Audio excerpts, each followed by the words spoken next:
ഈ ടെൻഷനും പ്രഷറും ഒക്കെ കുറയാൻ പറ്റിയ ഒരു മരുന്നാണ് ഈ പ്രാർത്ഥന.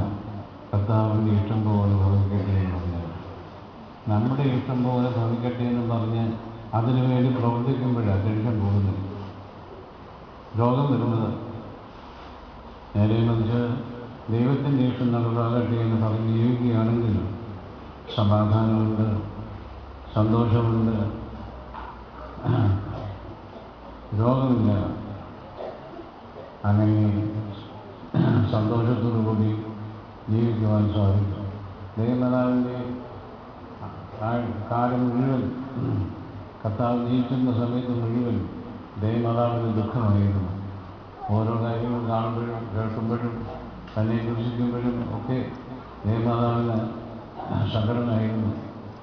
കർത്താവിനെ ദൂഷിക്കാനായിട്ട് കൊണ്ടുപോകുമ്പോൾ നമ്മൾ ചൊല്ലുന്ന ഒരു പാട്ടും പ്രാർത്ഥനയൊക്കെ ഉണ്ടല്ലോ. എൻ്റെ മകനെ ഇനി എവിടെ കൊണ്ടുപോകുന്നു, പുറന്ത് ചെയ്യുവാൻ എന്നെ കൊണ്ടുപോകുന്നു എന്ന് പറഞ്ഞ് ദൈവമാതാവ് ഉപയോഗിക്കുന്നതായി.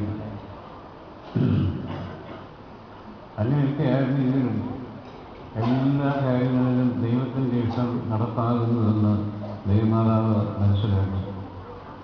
ഇത് തന്നെയാണ് നമുക്കും ആവശ്യം.